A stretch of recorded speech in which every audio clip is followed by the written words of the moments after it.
you're such well-behaved students. Just like, shut up, essentially exactly on time, even early. No. Please sit wherever you would like. Anywhere is fine. So welcome, everybody, and happy homecoming. Go Pokes. It's really an exciting day, and it's especially exciting because I get to introduce a really good friend and colleague and fellow alum of the University of Wyoming and one of our distinguished alums today. So it's truly not an overstatement to say that John List's impact on the economics profession has been profound. I don't need to recite the panoply of Professor List's accomplishments, but over the quarter century I've known him, he's helped bring economic thinking and problem solving into the light of the everyday world, brought behavioral economics into the mainstream, and revolutionized the area of experimental economics. His emphasis on natural experiments using field observations and novel sources of big data artifacts has inspired a generation of economists to bring their analytical skills to real-world, complex, and persistent policy issues. He's not only an incredible scholar, but an eloquent spokesperson who can bring the nuances of results to the lay audience. He's dynamic, energetic, intellectually curious, agile, and prolific, and he didn't pay me to say any of that. He's also a best-selling author. Professor List has been generous in nurturing the next generation of economists at UW and elsewhere. He started a fund here named after former UW professor Shelby Gherking, which supports outstanding graduates in their studies and gives them a chance to work at the University of Chicago with him on research. He's also helped to support the William Morgan Award. And as a colleague and friend, I will always remember the first time I met John List. Here's where I really embarrass him. No, I'm kidding. He was bold, outgoing, and really, really funny. He was also outlandishly intelligent and almost effortlessly intuitive about economics. And I was frankly intimidated by him. However, I immediately realized I had a fast friend in John List. He's vivacious and gregarious, and he built the social collegiality of our group of graduate students by orchestrating us to do things like coach a Little League softball team together and go to Denver to watch football games together. He also built the intellectual and collegial environments of our group. The second floor of Ross Hall, where we used to slum it and spend most of our time as graduate students, was a near salon-like atmosphere. Debates about mathematical and programming solutions, economic policies and theories, and new research that we all eventually worked on together raged into the night. But what I've learned most from John List, and the thing that has stuck with me the most, is this: generosity. Be generous with your time, your laughter, your friendship, your kindness, because it costs you nothing but pays big returns. He's had an incredibly large impact on the field of economics and on UW as an institution, but in addition, and importantly to me, John List has shaped my views of what it takes to be successful in the academy. Not cutthroat competition and not snarkiness, but generosity and action. For that, I've always been and continue to be grateful that I know Professor John List. So please help me, the Department of Economics, the College of Business, and the University of Wyoming welcome my friend, our distinguished alumni, John A. List, as he tells us what we can learn about Uber. Way too kind. Way too kind. So that was all very nice, but also a big lie. That is an incredible introduction. Well, it's good to be back. Yeah, there are a lot of memories, and Ann was actually there from the beginning. Ann and I worked on a very early paper with Ralph Darge and Michael Margolis on trying to value the world's ecosystem services. And that was one of my very first publications, and a publication that I'm still very proud of. So I want to say thanks a lot, Ann, and thanks for having me back. I have a feeling that it was you who were kind of mostly responsible for this return trip, so I want to say thank you very much. It's extremely humbling. Thank you. Okay, so today I'm going to talk a little bit about a whirlwind tour that I had as Uber's chief economist. And the way I'd like to do it is, as I present the research, if you disagree with something that I say, I have no problem with you raising your hand and saying, can you clarify that? I don't agree with what you just said, or it's not very simple what you just said. I have no problem engaging in some sort of dialogue, but I only do have about an hour, so I'll have to go. At a point, I might have to say we have to pick up because I'm going to be talking about 3 projects. Okay? So let's first start with 2010 in Blockbuster that went bankrupt. 2011, it was Borders. 2012 was Kodak. 2013, it was Compaq. 2014, it was Brookstone. 2015, Radio Shack. You can go on and think about, I used to go to Sylvester's here in Laramie. I don't know if any of you shopped at Sylvester's, but that's gone as well. It's been gone for a long time, I presume. There are a lot of companies that have been extremely important companies that are no longer around. In fact, most of us have probably never even heard of most of these companies. Maybe Studebaker because we like old films. But other than that, we don't even know that these were major films. Now, in the U.S., there are some interesting facts. There are fewer than 70 of the Fortune 500 companies in 1955 still exist as Fortune 500 companies today. If you look at things like a 2-year survival rate, it's amazing how small surviving a perfectly competitive market actually is. Now that's a good thing because that means that the market is healthy. That's not a sign that neoclassical economics or capitalism is not working. This is a good sign. But the problem is that firms filter in and out very quickly, a lot of wasted and stranded capital.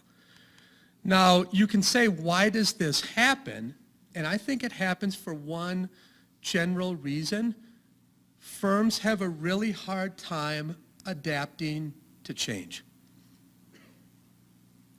Now, when we think about today, we are basically on the precipice of a revolution in data and technology, how we can use those data. So it's pretty clear that any of you who are in business or invest, that if you're on the wrong side of this revolution, you will surely be one of those firms that gets filtered out. That's very clear. Now you can think about, well, why does a scientist get excited about this? Now it's pretty clear, scientifically, can we as economists enter this world of firms? We have data skills.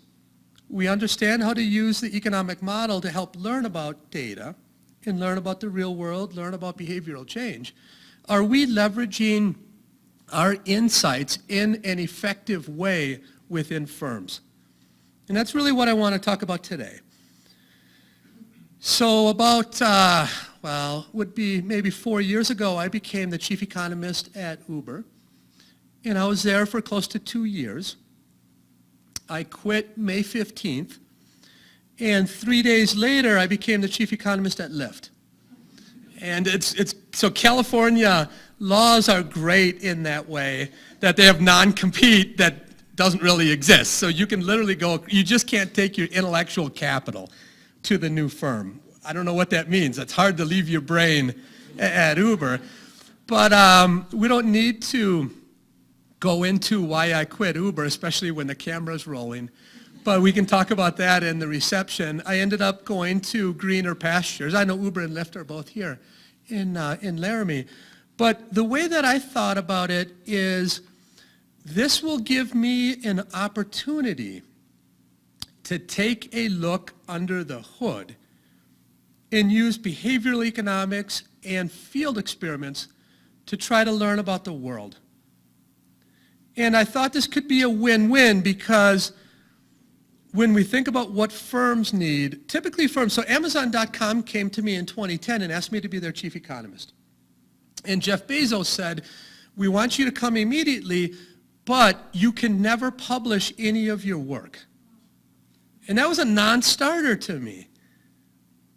Now, maybe the way Amazon.com stock is gone, it was $17 a share back then, and 3/4 of the salary was in shares, but forget about that. There's an opportunity cost to everything. But it was a deal breaker because I said, look, I'm a scientist and I want to publish the work. And he said, absolutely not. If you find out anything interesting, we want to keep it within the walls of Amazon. That makes sense. I get that. But at that point, I said no. So when Uber called and said, we want you to come, I said, well, you know the deal. And they said, absolutely. You can publish everything you work on here. Just clear it with the lawyers beforehand. So at that point, you're thinking, wow. My lab used to be baseball card shows. When I was here in the early 90s, I would drive down to Denver, and I would use my baseball card collection as my resource to run field experiments. That's basically what I did. That's how I funded my field experiments from like 1991 to 1999 or so until I got other funding. Now I have an entire two-sided market is my academic playground. Now, in a nutshell, I think these types of opportunities are going to arise continuously and more often as firms begin to realize, look, there is a ton of human capital out there, that's all of us, who is willing more or less to come and work for a small wage, where the real payment is these droves and droves of data so we can write academic papers and books and learn about the real world. The gains to trade are just tremendous, okay? So here are our plans for today. I'm going to start by talking about a research agenda within Uber.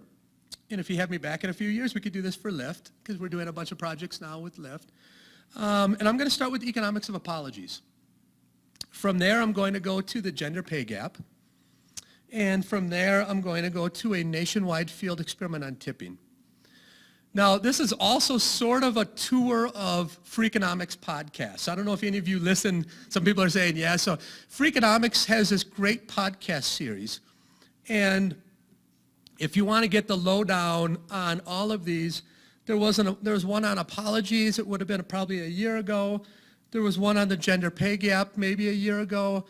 There'll be one coming out on tipping probably in the next 2 weeks. So the two tipping papers that I'll talk about today are going to be in the NBER next Monday. They'll be released. Okay, so that's sort of newer research. Okay, so let's start about the economics of apologies, and let me tell you a quick story about how this happened. So in economics, as a lot of you know, we have annual meetings every January where we all go to one spot and we present our academic work, and it's a big job market clearinghouse. So I was going to be on a panel one Friday morning. It was with Jim Heckman, one of my colleagues, and Jim put together a panel on the value of field experiments. And I was to give a talk on the pro side, and a guy named Angus Deaton, who is very critical of field experiments, especially field experiments in development economics. It's ill-placed now, given that Esther and Abhijit and Michael just won the Nobel Prize. But Angus was to be my criticizer, let's say. So in usual form, these meetings are in Chicago, and I get picked up in Hyde Park. That's 20 minutes from downtown. So my usual form is to finish my slides at the last minute. So I was doing these slides last night on the plane, as you'll probably be able to tell. I get in the Uber, and the driver begins to take me down. And my talk started, I believe, at 12:30, and it said I'm going to arrive at about 12:15. Okay, looks good. I started working. You know, I looked up, we were to the city. I started working even harder to finish my slides. I look up about 20 minutes later, and I'm back in front of my house.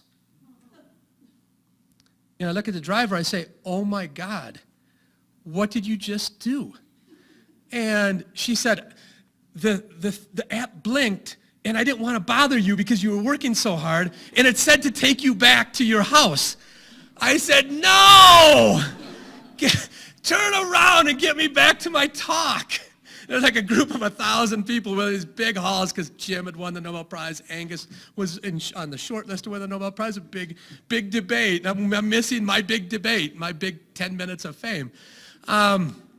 So it all works out. I give the talk. Maybe some of you were even there when I ran in. And I get back home that night. And I called Travis. So Travis Kalanick was one of the founders of Uber, one of the guys who convinced me to come to Uber. And I said, Travis, I will never use your blankety blank blank app again. And Travis is like one of these bros. Dude, wait a second. Why are you so angry, dude? I said, I don't want to hear your blanking dude stuff. This is not the time. I had this huge talk I'm going to give. And then your idiotic app does this. And then I said to him, you know what? The worst thing, TK, is that I did not even receive an apology. That's what really stinks. He said, well, John, we haven't gotten around to that yet. And I said, we have now. That's exactly how this research agenda started. So here's the idea. We needed to first figure out, I started a team at Uber called Ubernomics. So that's my 12-person team at Uber.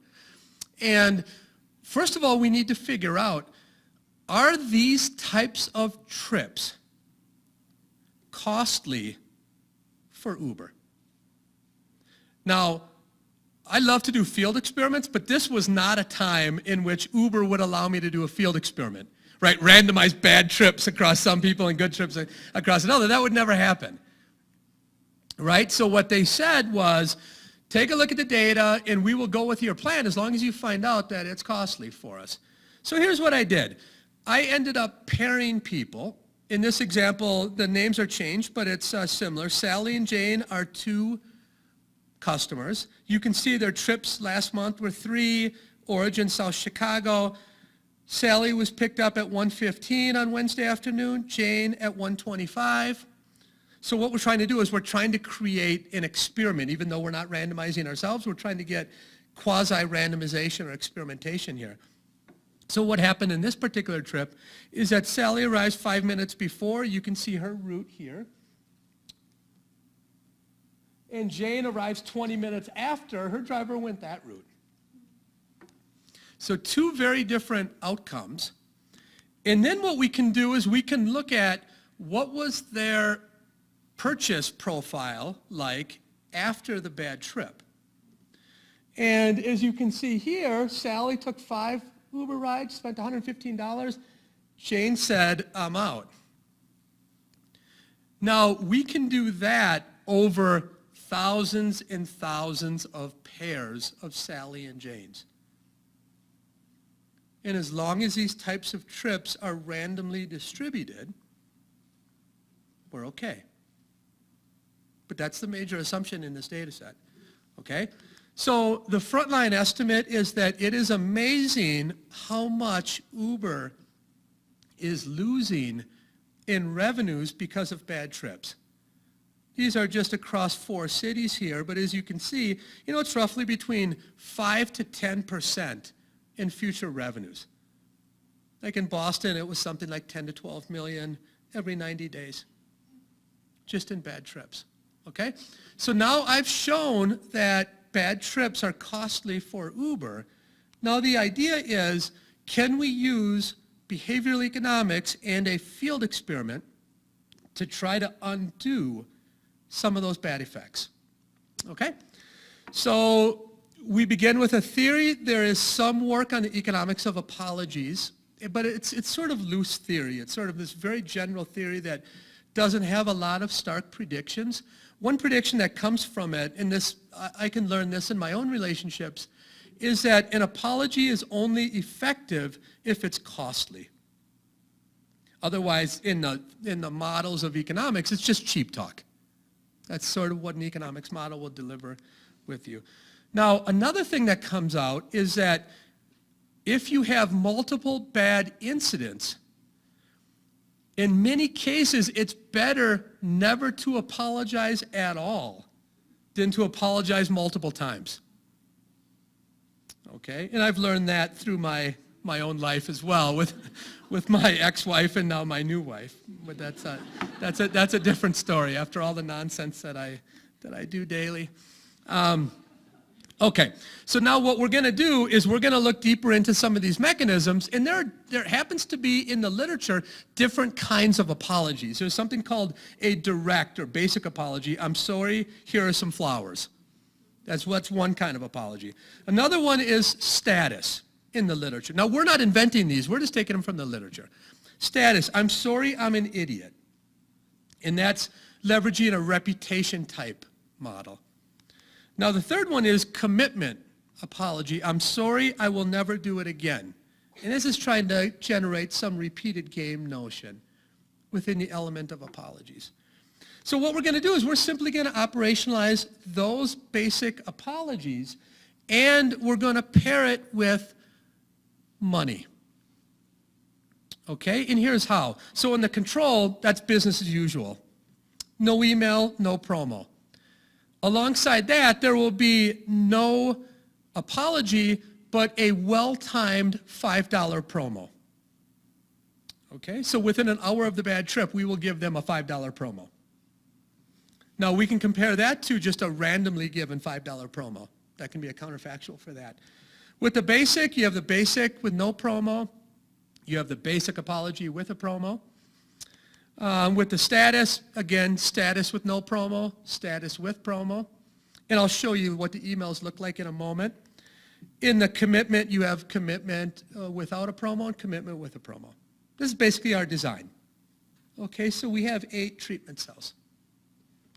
So here's what it looks like. How many people in here have taken an Uber or a Lyft? Please raise your hand. Okay, good, most of you.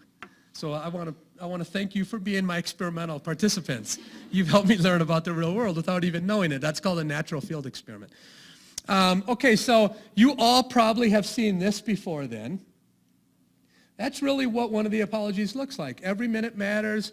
Your trip took longer than we estimated. We know that's not okay. We want you to have the best experience. Enjoy $5 off your next trip. That's the promo treatment. Now, in the basic apology, here's the language. You know, we have oh no up there, and this is right down here. So that's basically our treatment. And then with the status apology, this goes up here, this goes down here.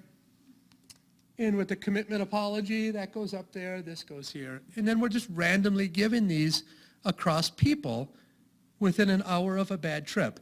Now, in this paper, we define a bad trip as one of the 3% worst trips in terms of us not meeting our time guarantee. So if we tell you you're going to get there in 15 minutes, in that particular case, it's something like 26 minutes or more. If you get there, that would qualify in these data as being a bad trip. Now, you could extend it and say, wait, what about 20 minutes or more? Then the cost even goes up even more. Because if you expand the bad trips, then it could be $15 to $20 million every 90 days in Boston, for example. But we just looked at the lowest 3, and that gives us thousands and thousands of observations, as you can imagine. Okay? So then we also ran a second experiment where we're going to test the model of multiple apologies. And we're going to do that one just down the commitment cell branch. Okay? So this isn't the first time we missed the mark, et cetera, et cetera. The multiple apology model has the most, let's say, draw in that commitment apology theory. So that's why we use it here. Okay? Any questions about the design? Have any of you received an email like this on Uber or Lyft? Okay, you have. Did you get money or were you in? A discount, okay. Okay, we'll see why you just get. Oh, you haven't used it yet. That's even better. If that's a perfect customer, right? Keep coming back, but don't use the discount. That's an A+. I'm going to give her a 5-star rating. Okay, so if you just look at the total spending, now I have here, this is over just the next 7 days. I'll show you some longer terms. And this is total spending on the y-axis. Control, just apology, just promo, promo plus apology. I'm just lumping all the apologies together right now. In the next slide, I'll put them all out. But this is just to show you that just an apology over the control, you know, that's significant, and we raise it by about 80 cents per 7 days. But roughly, if you can think about picking up $1 for the millions of customers that this happens, it ends up, because this is basically free, right? An apology is basically free. Now, just the promo, you can see that as well, promo and apology. Now, this is kind of interesting because you'd think that that might be up there, but it's actually not. And we'll dig into that. But when you want to break, this is a big, for this kind of talk, this is kind of too much, but I want to just give you a glimpse of, if you look at all of the treatments together and you see the sample sizes, we're looking at 64,000 to roughly 200,000 per treatment cell. And again, looking at total spending the next 7 days. And again, let's be clear, this is net of promos. So it's even harder for the promos to do well because we're netting the promos out. Okay? So what you can see here, again, basic apology does pretty well. Across the way, just the promo, this is going to be kind of a story throughout these data. Just the promo is going to be very effective. Okay, so we want to just keep that in the back of our minds. Now, we can also look over a 12-week period. Because remember, we have a bad trip, and then let's look at their entire spending over a longer period of time. Go past 7 days. Now, what happens here is sort of interesting. The effect of just an apology trends negative over time, but it's not significantly different from zero. But the promos ends up staying positive and significant. So this is sort of a story in the data that a well-timed promo will be your most effective way within our experiment to apologize. Okay? Now you can say, well, where do the results actually come from? In economics it's called heterogeneous treatment effects. Where's the heterogeneity coming from? And as you can see, the apologies and the promos tend to work the best with new customers. The people who have sort of the lowest number of previous rides. That's where most of the treatment effect is coming from. And it kind of makes sense. If you've been on the platform for a long time, you sort of know the quality of Uber. An apology is not going to affect the quality. Now, if you think about multiple apologies, this is showing you just a second apology, and that doesn't matter that much. But you start to get some impact if you apologize 3 times or more. So this was an amazing result in our data that if you get 3 bad trips in a row or more, Uber's better off never apologizing once rather than apologizing 3 consecutive times. And as you can see, that ends up exacerbating by close to 7 or 8%. So you not only have the negative effect of the bad trip, but by apologizing so many times, you lose 8% more. What does that mean? That means, $10 million per 90 days in each market for these people. Okay? So this paper, now whenever I give lectures, a lot of times I say I. When I say I mean we. And when I say we, I mean they. Okay, so when we wrote this paper, these are a bunch of co-authors. Basil and Ian Moore are on my Ubernomics team. We're on my Ubernomics team. Benjamin Ho was the guy who had the original theory on apologies. He's a really good guy who wrote the economics of apology theory as a graduate student at Stanford. He's at Vassar now.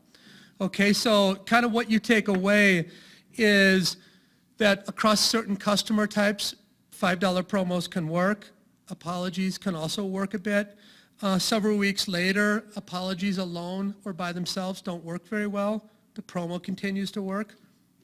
In fact, when you do this counterfactual, a well-timed promo, that's the best usage of coupon money that Uber could spend. So when you look at all the different times of the day or year or season that Uber gives you a coupon, the very best time is within an hour of a bad trip. It was sort of interesting. And then as you saw at the end, apologizing can actually backfire if you do it too much. Okay? So I'm going to jump from there and say, if you receive some money, use it, by the way. Don't lose it, but use it. Yeah. And Yeah, how can there be a bad trip around here? This is such a great area. It's not like Chicago where to go a mile, you have to consume an hour and a half of your life, right? You can at least get somewhere here. Okay, so let's move from apologies to the gender pay gap. And at this point, the gender pay gap has become a serious issue in society. We all know that. And usually what we do is we motivate it like this. You know, we give you data on the y-axis, I'm thinking about the median difference between men and women's wages.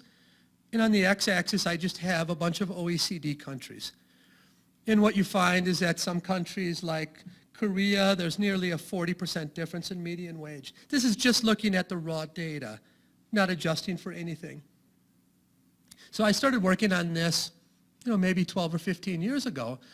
And I went to the lawyers at Uber and thought, this would be a really cool thing to look at driver pay at Uber. And I'm thinking in the back of my head, there is no way that they're going to let me do this. What's the value of Uber letting their chief economist work on this? It's really hard to fathom why they would allow this to happen. But they did. And they did, I think, for a very scientific reason, because Uber's gotten a lot of bad press, and rightfully so. But on this front, it was actually out of a good scientific feeling of we can help push the literature. Now, that literature is very broad. That literature starts by saying what causes the differences between men and women's pay, and a very Chicago way to start is human capital. There are just differences in skills or education between men and women, and that's been written about for a long time. You could also say, well, labor market attachment. That could be a preference or a constraint from the family unit. People find that that's important too. A lot of times women are rising up the ranks and then they have kids, and in the household bargaining model, they decide with their partner that they will take time off to raise a child. That happened in my life too. My ex-wife was doing great as a graphic designer, and we started having kids. We had 5 kids, and we agreed that we want one of us to stay home. And she said, I'll stay home. And what happens 20 years later when she wants to go back to the labor market? It's tough. It's very hard because technologies and everything have changed. So this ends up being a very real variable. Discrimination. I've done work on discrimination for a long time as well. Discrimination is ubiquitous. The question is, why is it happening? Is it kind of taste-based discrimination that people derive satisfaction from doing it? Or is it just that they're trying to make more money? At Uber and Lyft, there's third-degree price discrimination. People are trying to make more money. Same thing with Amazon.com. That also happens here. Where my research has taken off more, though, is to think about preferences. Things like how are men and women different in terms of their preference for wage contracts? And how are they different in terms of their preference for bargaining? And these things have been found to be very important in helping to explain the gender pay gap as well. But we all know the world's changing again. And it's changing in a very, very fast way into this notion of a lot of people are working in the gig economy. So one of the pioneers in this literature, Claudia Golden, has just done excellent, wonderful work on gender. Put forward this great passage about what needs to happen for men and women to be paid the same in the labor market. And where I want you to focus is she basically says the gender gap in pay would be considerably reduced and might vanish if firms did not have an incentive to disproportionately reward individuals who labored long hours. Add flexibility to the workforce. That's her conjecture. This is great. So I'm going to go to Uber's data, and we're just going to look at UberX. This gives us about 2 million drivers, about 25 million driver weeks in 196 cities. And I'm going to look at their earnings data, and I'm going to focus, first of all, on just their earnings. I'm not going to net out cost. It doesn't really matter for the gender pay gap. Okay? The first fact is that all drivers are paid with the same rate card. You're paid based on how many miles you travel and how long it takes. And that rate card varies by city. Okay? Now, we also have different incentives, like if you do 5 trips this week, you get a little bit of money, but that doesn't end up being a big part of the wage that they take home. Now, this could be why Travis agreed to do this particular project, because I said, look, I have a strong prior that we're going to find that no gender pay gap exists, and this is going to be great for not only Uber, but for the gig economy. Why? Because it's all set up. Everything that people have said causes a gender pay gap is absent from the way we pay drivers. Right? There's no convex pay schedule. It doesn't work like that. Full flexibility. So what do you think the Uber data said? How many of you have listened to this podcast? Okay, so a few of you. Were you guys as shocked as I was when the data came in? Okay, here's what the data say. Men earn about 7% more per hour than women. So that was shocking to me.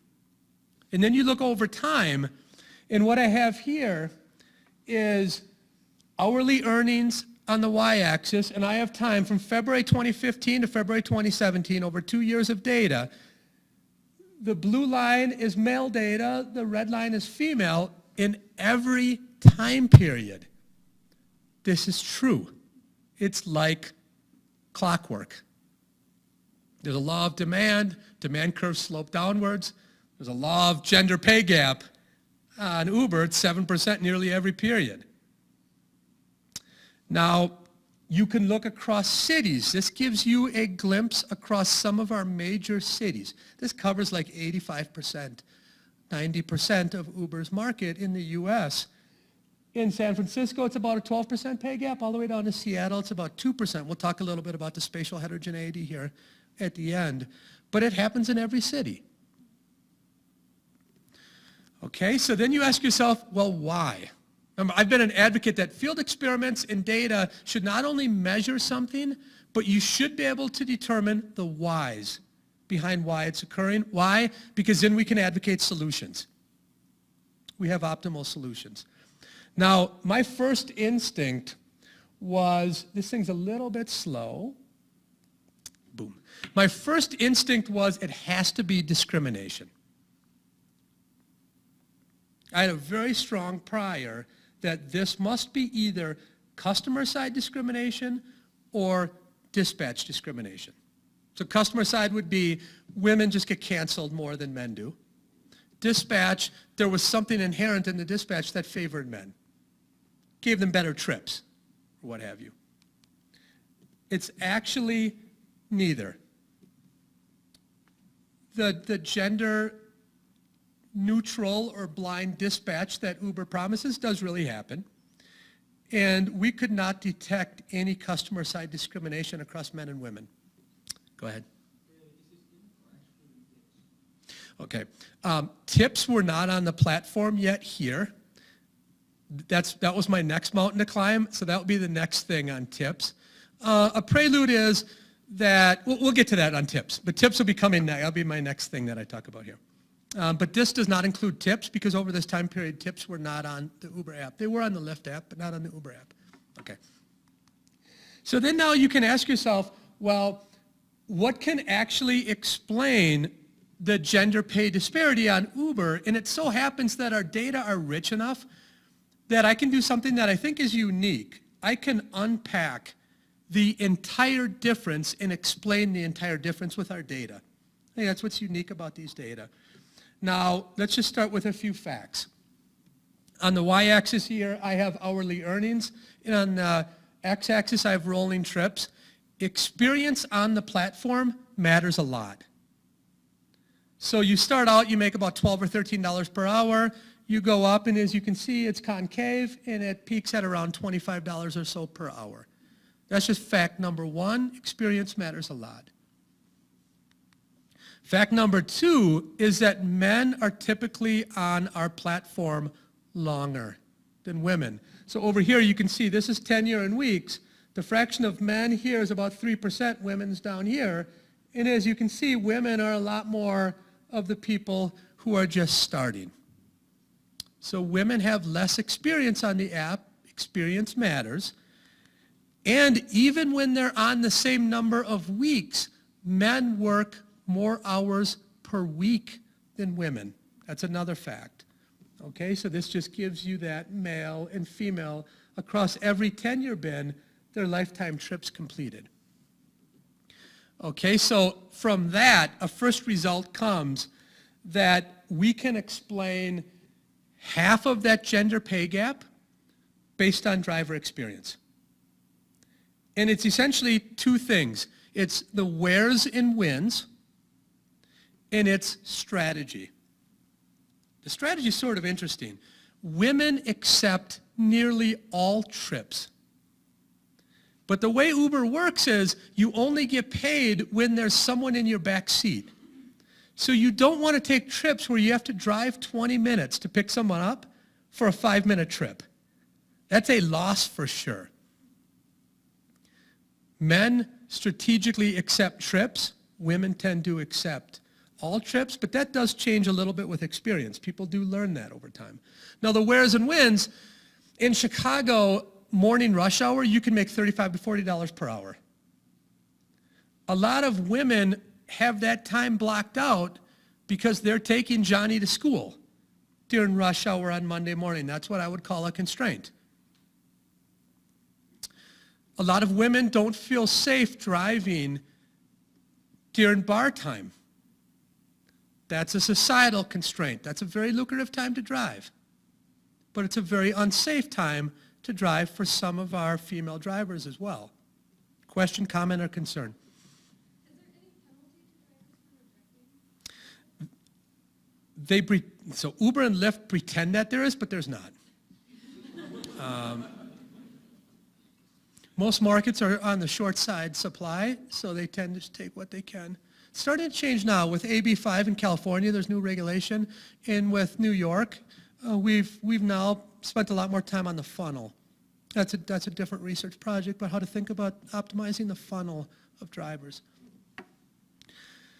So what do you think can explain the other half? Those of you who have not listened to the podcast. And I'm going to claim that this other half is peer preference. Yes, go ahead. Well, I would never say that. They do drive differently. In what way do you think they drive differently? Slower. Men drive faster. That's fact number 4, and guess what, folks? That explains 50% of the gender pay gap. Now you can say, wait a second, List, how's that a preference? It's the incentive within the app. Okay, so we went to NHTSA data. In our data, men drive about 2% to 3% faster than women. Guess what happens in the NHTSA data? Same thing. Exact same thing. When they're not non-Uber people, men drive 2 to 3% faster than women. Now I call that a preference. So this is the second paper called The Gender Earnings Gap in the Gig Economy. Cody Cook was on my team. Rebecca Diamond and Paul Oyer are professors at Stanford. Jonathan Hall is at Uber as well. And then myself. We can explain the entire gender pay gap with 3 variables, and we show how to unpack that here. Men drive at more lucrative times and locations. There's an experience effect here in our data, which I think will be in most parts of the gig economy. And then there's this speed bonus that people get. Okay, go ahead. Can we just call this like a societal constraint again? Because women have a bad reputation for being drivers, that they tend to drive slower because of the pressure that society... So I would take that if tipping were on here, that societal pressure through otherwise it's hard for me to see unless you say, well, they're generalizing from other parts of their life to be here. if you start doing that, I think everything is a societal constraint. In economics, we at least want to be a little bit parsimonious to where we can reject some nulls. I could never reject society then. I get your point, but you can see what I'm saying? Yeah. Now, I want to quickly give, this is off the record, some stuff hot off the presses. We also have data around the world. And what I have here is, this is Melbourne, gender pay gap across all of these cities. You can see men earn more than women, except over here in Kuala Lumpur and Jakarta. I'll try to explain a little bit of spatial heterogeneity in a minute. But it's interesting to put that, the Uber is in the dark and the OECD is in the red. You can see that in general, the gig economy, the pay gap is a lot smaller than you have in other parts of the economy. Now, we're trying to explore and understand the spatial differences in the gender pay gap. So when you look at this idea over here, this is really interesting. And why is it so small here? So far, our best explanatory variable is labor force participation. Over here, women tend not to be in the formal labor market, and we only have like 100 or 200,000 female drivers here. So you expect to get the very best ones and the ones who have the fewest constraints of when they can drive. So it ends up, I think, that labor force supply, the labor supply of men and women and that differential will end up being an important contributor to the gender pay gap. And it kind of makes sense. Who should go first to a market? The people who likely, all else equal, can earn the most. So as you go along the labor supply curve, you can see something that could then cause a gender pay gap.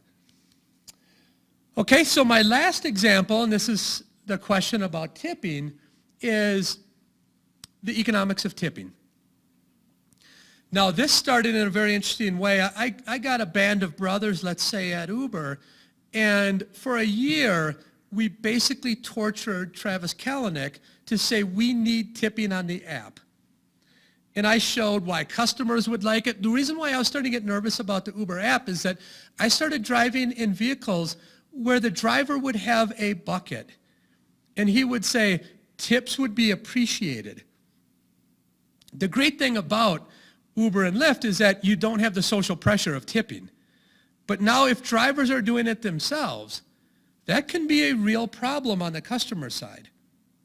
Now, on the driver side, drivers really wanted it because they believed their wages would go up because of tipping. So, argued about that for a year, we finally won. And as part of the booty, I would say, of winning, I got to run a nationwide tipping experiment. And I could do this across the entire US and across all of our markets. That was sort of the last thing I did at Uber in a large-scale natural field experiment is we rolled out tipping. And one of the key features of the tipping that I argued very strenuously over is that the act of the tip itself has to be spatially removed and temporally removed from the trip. Because some of my own work shows that if you knock on somebody's door in a door-to-door fundraiser, that person, let's say 2 out of 3 of those people wish they would have never answered the door. Because now they're in this mode of, if I say no, I'm viewed as a bad person and I get a disutility hit. If I say yes, I don't really want to give them money. So I wish I would have stayed on the couch. Right? It's like a negative welfare effect from solicitation and charitable giving. I felt the same thing could happen if we didn't separate it in space and time, and that would be detrimental for the customer side. So we rolled this out across a bunch of markets, and it went from August 18th to September 14th, 2017. Okay, and all of you have seen this now on the app. After you rate, then you can give a tip. Now, this is, of course, a hotbed. You can do these, which we did a bunch of experiments on those. Should they be percentages or dollars? You know, what is the effect of a default? One thing that jumps out of here is that when there's a social norm for the activity, defaults work very, very well. But if there's not a social norm around it, defaults really don't work that well. So when you think about nudges and how powerful nudges can be. They will be the most powerful when there's a social norm wrapped around the activity already. Otherwise, the nudge or the default won't be very effective. Okay, so what I'm going to do today, I only have about 10 minutes left. I'm going to just give you some who's, what's, where's, and whens of tipping. And just in the raw data, I think you find some really interesting facts about tipping. Okay?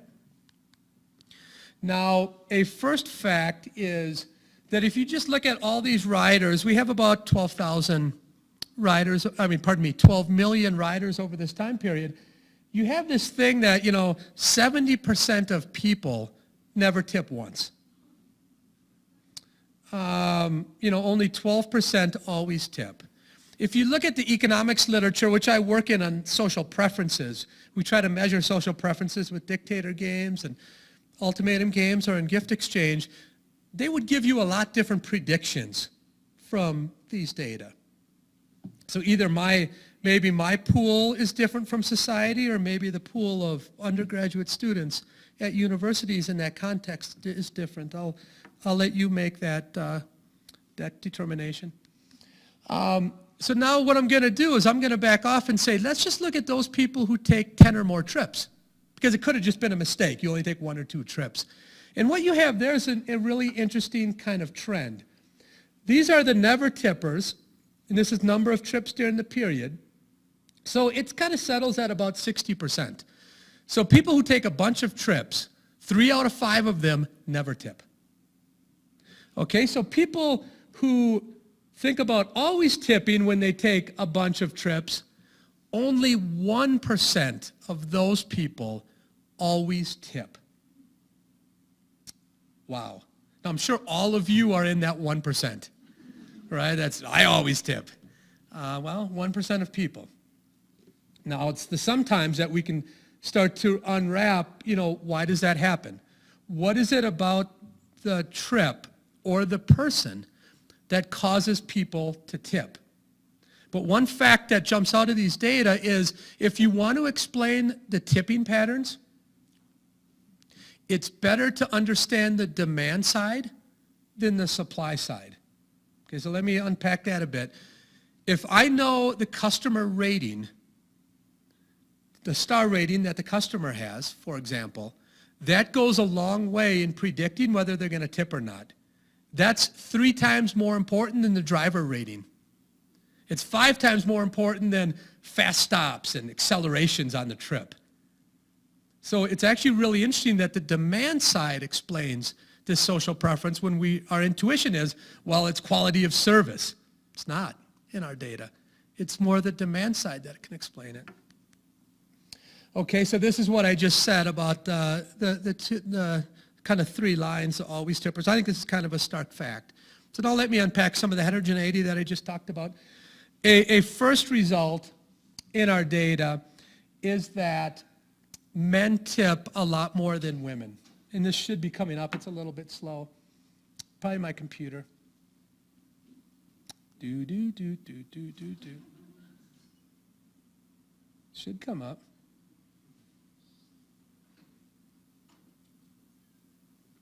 Maybe I should try to go the next route, see if this works.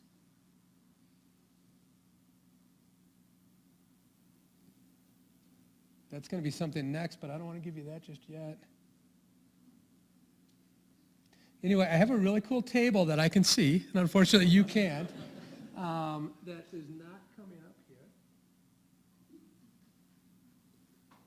It's interesting that it's not taking. What ends up happening is that if you just look at male and female customers, men tip about 12 to 15% more than women tip. Now, I also do a fair amount of work in charitable giving, and that result was completely at odds with what I have found in the area of charitable giving. I want to talk about that for a moment. I'm working with a huge IRS data set. Raj Chetty's made famous neighborhood effects and stuff looking at incomes across the whole U.S. using IRS data. We're doing the same thing looking at charitable giving. So what I have here is I have the percentile of the national AGI distribution, And this dot here is the fraction of women in that bin. And this is the fraction of charitable dollars from women in that bin. Okay, so let's take an example. If I look at the 55th percentile of national AGI distribution, that's about $52,000 per year in income. Women represent about 50% of that bin, but they give about 70% of the charitable gifts from that bin. So this is one of the starkest results I've ever had using, this has what, female bin size is 77,000 in each one. So this has the entire U.S. population of taxpayers who file. This tells you that across every income bin, women are more generous in their charitable giving than men. Yet in tipping, men are much more generous than women. So we can unpack that over at the luncheon next. Okay, so you can then say, well, who actually receives the tips? In the data, females receive more tips than men, and it's about 13% more. Now, if we put this with the gender pay gap, you can say, how much of this takes out the gender pay gap? Tipping's pretty small, as you might guess, right? Only 1% of people tip on every trip. The average trip is tipped 50 cents. So with these differences in male-female, it only takes out about 13% of the gender pay gap. So when we include tipping in all of those analyses on the pay, it's only a small fraction of the actual gender pay gap. So I hope that takes on the, who asked the question about tipping? Does that lend insights? Okay. Now, what's interesting is you say, well, okay, men give more than women, but women drivers receive more than men. And you say, well, why is that? It's because of male passengers. Male passengers especially tip younger female drivers versus younger male drivers. In fact, by the time the drivers reach their 60th birthdays, men and women drivers receive the same. So the male-female difference is driven by men who tip younger female drivers, and I will let you put your own model around that. I am just here to give you what is, not what should be, and you put your own interpretation around the data. Okay, so, you can go through and look at trips and trips quality. Now, this gives you the driver rating here, and this is density. So, a lot of times we see the driver ratings. There are just a bunch of drivers that are 4.8 and above. But we can unpack that and say, well, if you look at a higher rated driver, do they get more tips? They do. And it tends to happen a lot because they just get tipped more often. So if you have like a 4.9, you're, 19% of your trips are tipped, where if you have like a 4.5, about 12% are tipped. So the driver rating matters. Even though I said before the rider side rating matters more, the driver side rating still matters.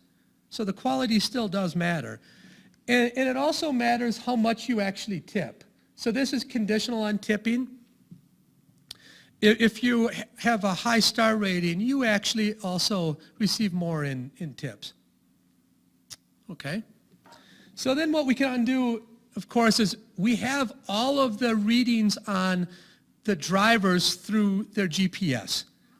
So we know the quality of every trip. So we then can create a model to say what aspects of the trip are actually tipped more often.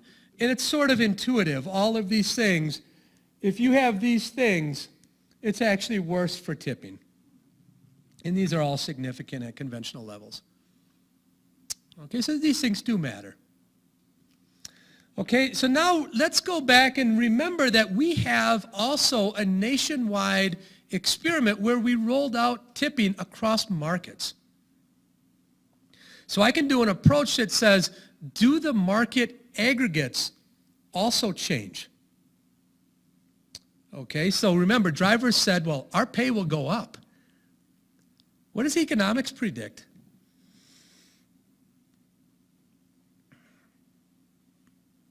What do you think happens to the supply curve when you have a wage shock?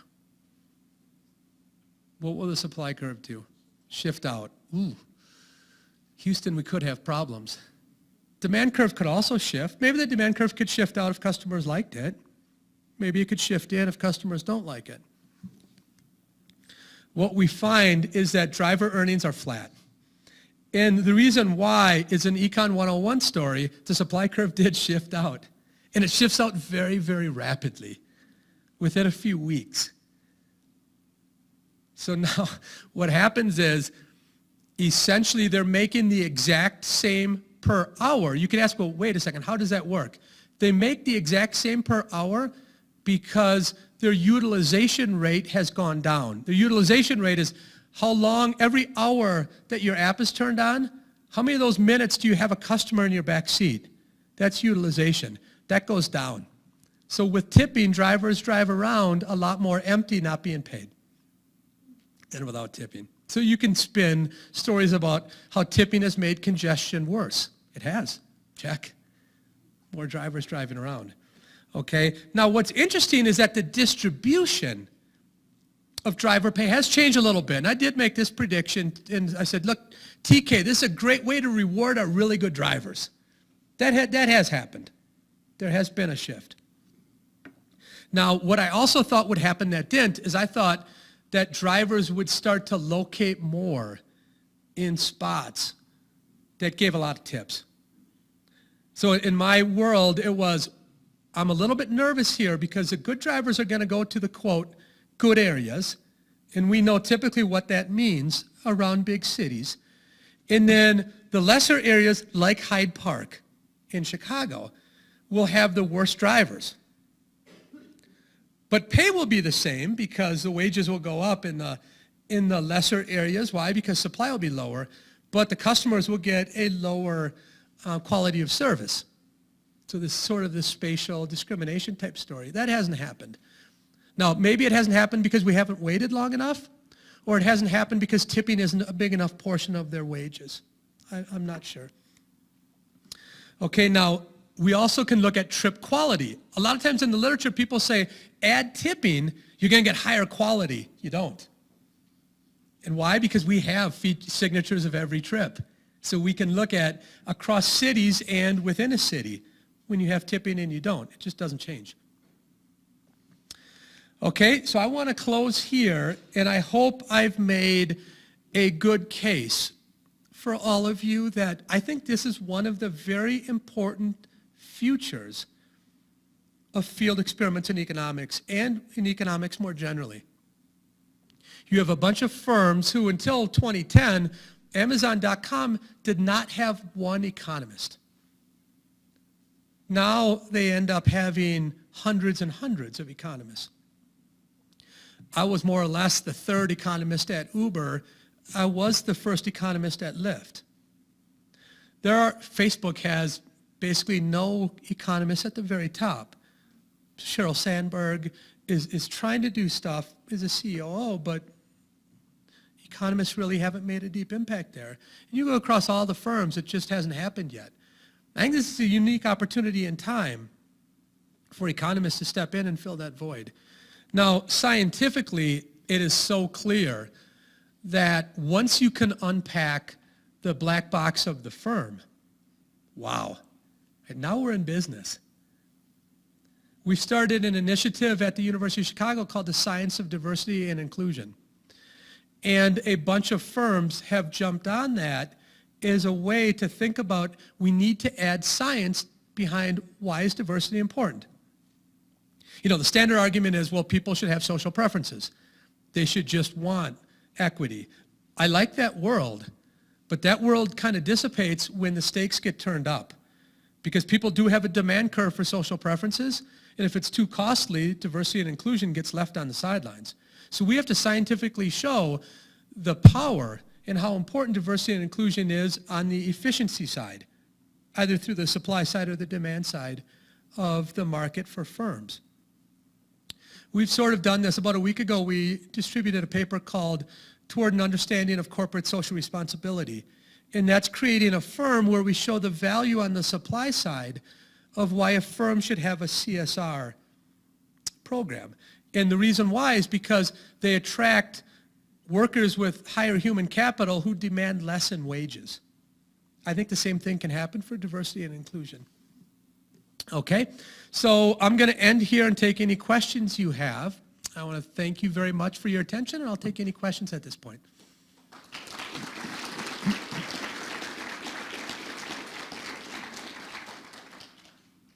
Go ahead.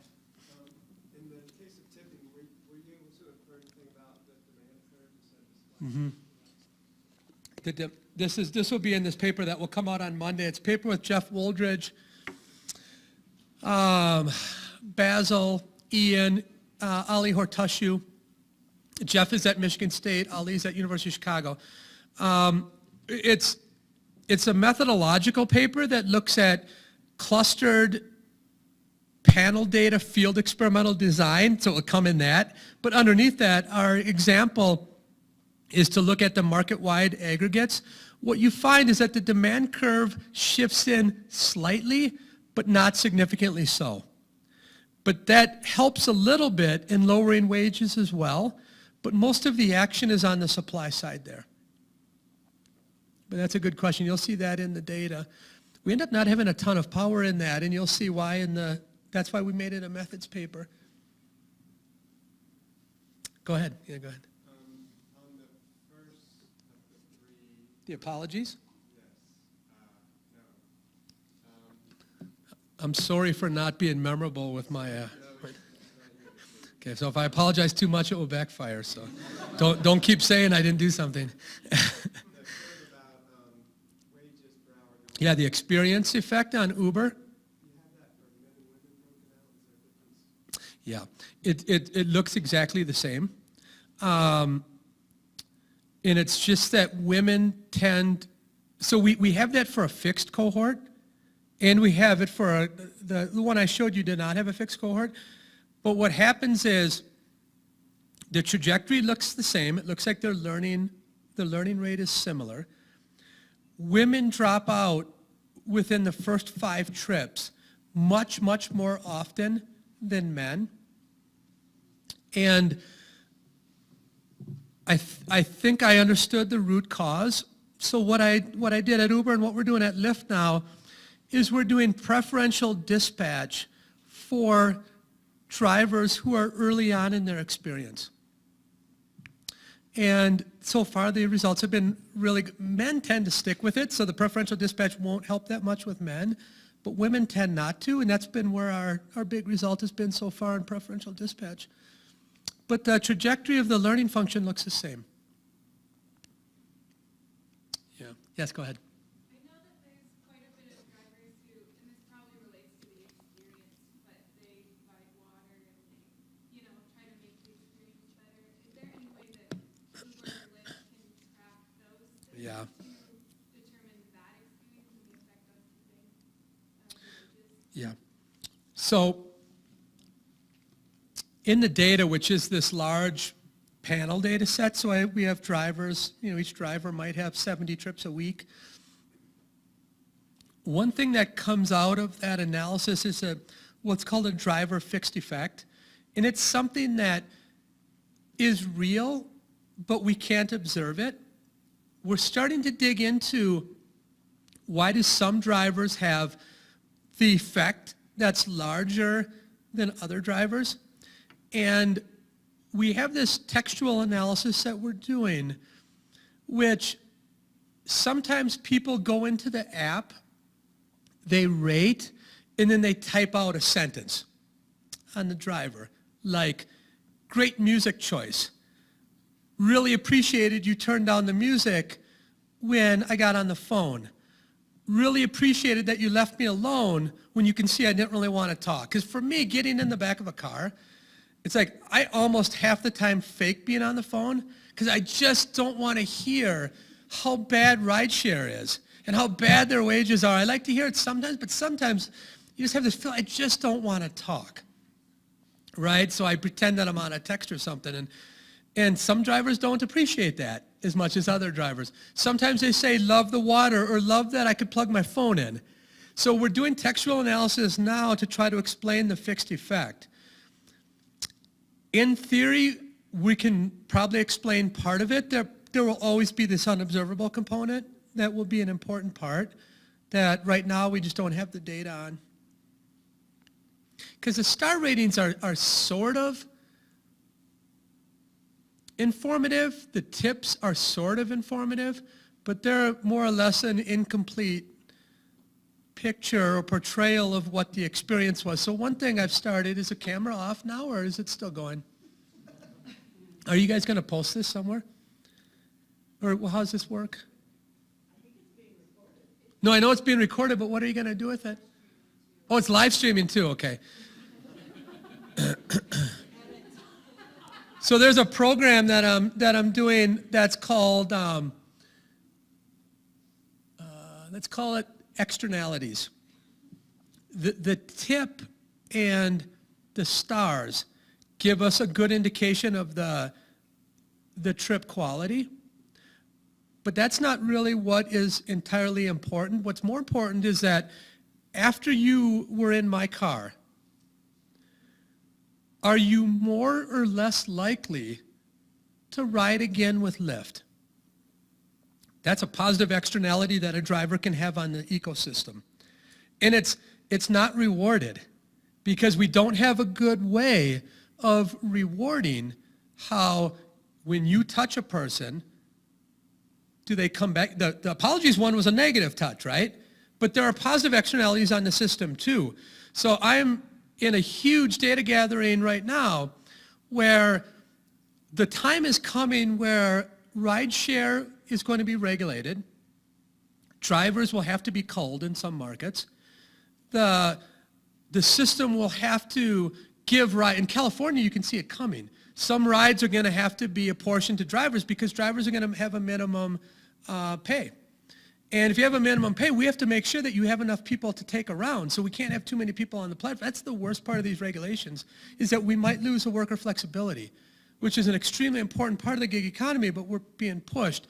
So I think to have the complete value of a driver, you not only need tipping and star, but what's this positive externality on the system? And that's what my team at Lyft is called the Department of Economics. So they're very official. If you have an official name like that, you can pay people less than otherwise they need. Because then I'm an assistant professor at the Department of Economics at Lyft. So I have about 12 assistant professors at Lyft or so. And I'm the dean, and I have a department chair. Ian Moore, who is with me at Ubernomics, is my department chair. But anyway, so we're doing we're valuing the market ecosystem that way, and I think that's going to be an important part of this system when it all gets sorted out.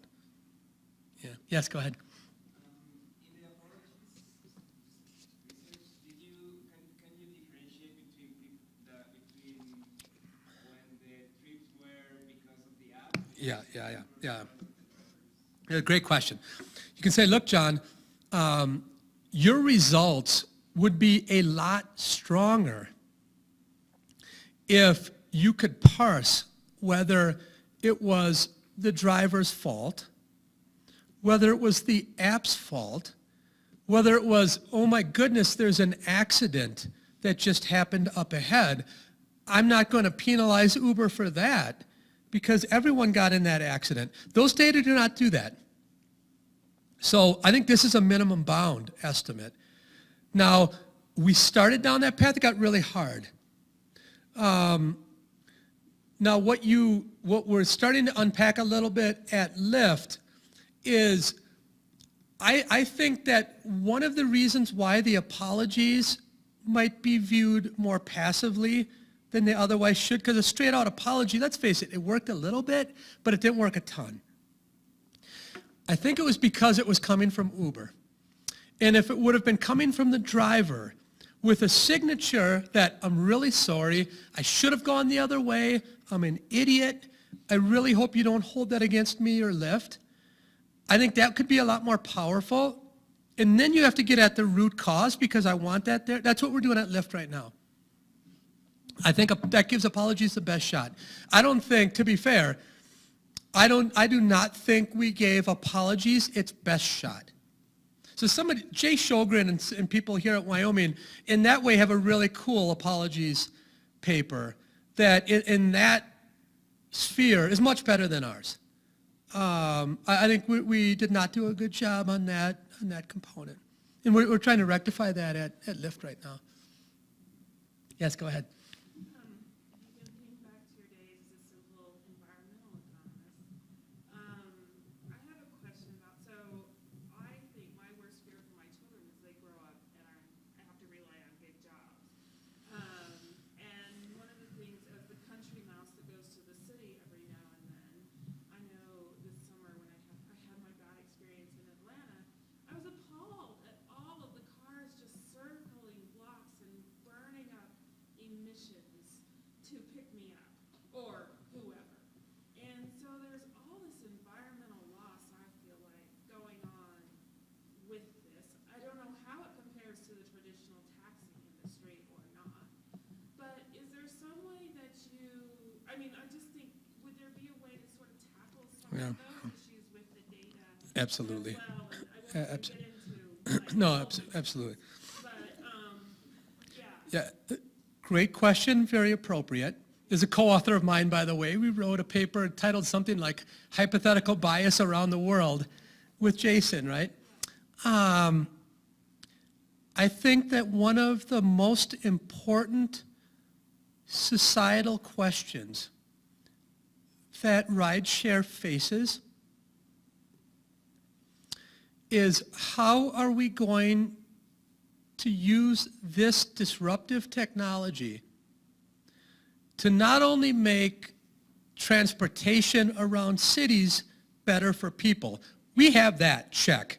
Look at the consumer surplus studies, check. But what about the environmental side? I don't even think, when you say simple environmental economics, I don't even know if it's simple. These are hard and some of the most pressing questions we face as a society. Now, my team at Lyft, we have 3 major problems that we're working on right now. And one of them is to work with the policy team on congestion.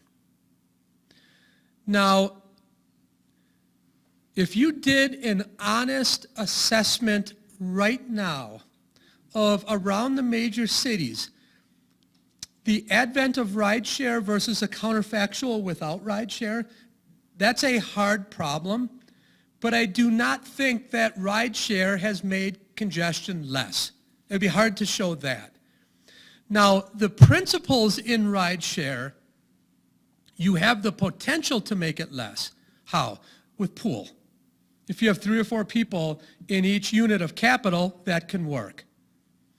Every pool trip right now, Uber and Lyft are basically giving it away, losing, $1 a trip to try to get people to take pool. At Lyft, we've just purchased the largest bike and scooter company in the world. What's the idea? To get cars to bring you to the periphery and then to get scooters and bikes to take you the rest of the way. So the ingredients are sort of there. Uber and Lyft, I think, have always said, do real-time pricing of roads, right? Use prices. Right now, what are we doing? We're doing a bunch of value of time exercises. Like Carrie Smith is giving a paper right now down at Colorado State. It might be our paper. So we brought Carrie Smith in. We're working with Carrie and a few other people to look at value of time. At Lyft, we did a crazy experiment. Usually you get the closest car gets dispatched to you. At Lyft, we have an experiment where you might not get the closest car, you might get the 3rd, 4th, or 5th closest car. And then we randomize prices, so then we could get value of time from that. And I think that's going to be one of the most unique ways to get the value of time. We need value of time. Why? Every governmental regulatory agency has a component of time in it. That's our most important resource, is time. So Lyft is now going to give us a value of time to supplement the literature. Now that's important because that's going to go into our model of congestion. So our overall group is first of all going to try to do an honest assessment of does rideshare cause a burden on the system? But let's be clear, less than 1% of miles driven is from rideshare. So if you think about it that way, on the margin, rideshare can't have a big effect. It's nearly impossible to have a big effect right now. So in the data, when you're only 1%, even if it's the marginal 1%, that's not going to be a big deal. But as it grows, it could be a big deal. And that's what you need to take on. And I think within that, you have some really interesting environmental issues like value of time, value of congestion. What are some unique ways to alleviate congestion? That's what companies like Uber and Lyft, even though, let's be clear, they're not making any money. Right? Have any of you invested in Uber or Lyft? Because congratulations, you didn't. Because I did as an employee, and Lyft started at $72 a share, and now it's at something like 40. Uber started at 45, and now it's at 31. So there goes my next Wyoming donation. It's gone in the stock market. If it would be at 80 and 100, maybe we could be in business. But the companies, they're fine. They're making a move to profitability, and they're working hard there. But it's not like they're printing money either. But they are still taking on these social issues to their credit. But I think you're right, that of the three big things that we're working on, that's one of them, and Lyft has given me a big pile of money to do experiments around that. We're also doing experiments around green mode. It's a new mode in Seattle where, so to be clear, every Lyft trip is carbon neutral. So every trip, Lyft purchases offsets. So let's start there. That's now we're talking, you can talk about the value of time and congestion, but if you want to talk about pollution, I like that where Lyft is. But they're also adding on a component where if you want a battery-powered vehicle, we have that in Seattle called green mode. So we're trying to get the demand curves for green, quote, all of our vehicles are green because they're offset, but you get the point. It's like green on steroids. And we're trying to figure out if people have a different demand curve there and how we can price in space and time. What you find so far, kind of the intuition is that younger consumers are more willing to purchase green through time and less willing to do it through money. So that's kind of a cool result if that can hold up in all the data, because then we could start thinking about, what does the literature call it, all you management people? Surgical pricing or some such. They have some fancy word, but it's third-degree price discrimination in the Pigouvian sense. Okay, but does that help? Super. Go ahead. Do you think that this new wave of self-driving cars kind of fix that congestion and that where I can just buy my self-driving car and then it will be my first time, it will just Uber? Everyone else uses it too. Yeah, it's like a piece of capital that we can all use. Like in the old library days where you had a computer, and then John could use it 1 hour, Ann could use it the next, et cetera, et cetera. Have you ever driven in a self-driving vehicle? So has anyone in here had a chance to ride in one? Okay. So I did the other day in San Francisco. And it's exhilarating. There's a driver in there still, but has anyone in here ever driven with their grandma or grandpa? During their later years, okay. Do you get frustrated when driving with grandma and grandpa? So be prepared to be frustrated. And here's an example. So we're driving up. It never will go above the speed limit. Okay, that's fine. Cars are zipping by us, pulling up behind us, just about hitting our backs. I'm like, this is going to cause accidents. You're not driving the, quote, right way. Okay, we pull up to a stoplight. San Francisco, you can imagine there's so much going on. A lady walks in front of us. Okay, that's good. The thing turns green. She gets past us. What all of us would do is we'd gun it, and we might miss her by 4 feet, thinking that it's like 40 feet. The car sits there. I'm like, okay, sits there, sits there, sits there. Lady in the San Francisco streets are pretty broad. Walks across. I'm like, what's going on here? Car's behind us. Lady gets on the sidewalk, and then it goes. the whole thing has to clear by law. The whole walk has to clear before the car will go, before you should go. So those are just a few examples that I think it's cool, it's a good setting. I think there we're going to have a lot of displaced labor, potentially, and it gives us a different kind of economic problem, a very important one. I do think it helps a ton on the congestion side, because now you have like this Amazon delivery system, more or less. And we're, right now at Lyft, we're working with Waymo. So we have, I think, 9 cars in Arizona. They're Waymo cars that we're working together that you could take around Phoenix that are self-driving. I think self-driving is actually more years off than people think. I'm excited about the technology, and I think it can really help environmentally. I think it can help congestion. Have to figure out the supply side a little bit, which I think we can do. But I think it's more years than what we imagine right now. I mean, think of a paper bag coming. The system has a really hard time telling if that's a stone or a rock or a paper bag floating. So you see a bag up here and it squeals, and like, why is it stopping? Well, the paper bag, it thought that it was going to be a rock or a boulder. I don't know where the boulder would come from in San Francisco. Maybe a guy on the street throwing it at the Uber car. But, okay, anything else? Any other questions, comments, or concerns? I want to thank you again for welcoming me back. I really appreciate it.